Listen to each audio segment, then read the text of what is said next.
Hello' বন্ধুসকল, এইবিলাক হ'ল 8 দিনীয়া বয়সী আৰিয়াৰ লেয়াৰ মুৰ্গীৰ পোৱালি। এইবিলাক পোৱালি আমাৰ হেচাৰীত বৰ্তমান এভেইলেবল আছে। যদি আপোনালোকক আৰিয়াৰ লেয়াৰ মুৰ্গীৰ ডাঙৰ পোৱালি লাগে তেনেহ'লে স্ক্ৰীনত দিয়া নম্বৰৰ লগত যোগাযোগ কৰিব। অল অসম ডেলিভাৰী পাব। এইবিলাক 100% অৰিজিনেল হয়, কিয়নো আজি আমি 7 বছৰৰ পৰা আৰিয়াৰ লেয়াৰ মুৰ্গী কণী উৎপাদনৰ কাৰণে পালন কৰি আছোঁ। আৰিয়াৰ লেয়াৰ মুৰ্গী এবছৰত 250টাৰ পৰা 320টালৈকে কণী পাৰে আৰু 4 মাহ বয়সৰ পৰা কণী পাৰিবলৈ আৰম্ভ কৰে আৰু একেৰাহে 18 মাহ বয়সলৈকে কণী পাৰি থাকে।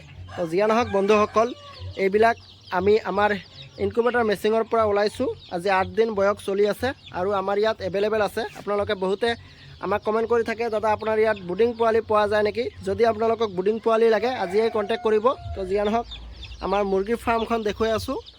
এইখন হ'ল আমাৰ আৰিয়া লেয়াৰ মুৰ্গীৰ ফাৰ্ম। ইয়াত আমি কণীৰ কাৰণে যিবিলাক মুৰ্গী ৰাখিছোঁ, যিবিলাক মুৰ্গী কণী পাৰি আছে, এইবিলাক দেখুৱাই আছোঁ আপোনালোকক।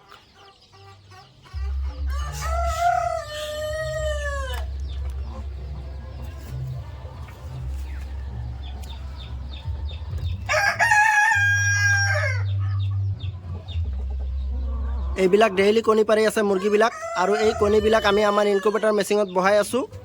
আৰু 5 দিন মূৰে মূৰে আমি আৰিয়া লেয়াৰ মুৰ্গীৰ পোৱালি হেচিং কৰি আছোঁ। যদি আপোনালোকক ডে 1ৰ পোৱালি বা বুডিং পোৱালি লাগে, আমাৰ স্ক্ৰীনত দিয়া নম্বৰৰ লগত যোগাযোগ কৰিব। অল অসম ডেলিভাৰী পাব।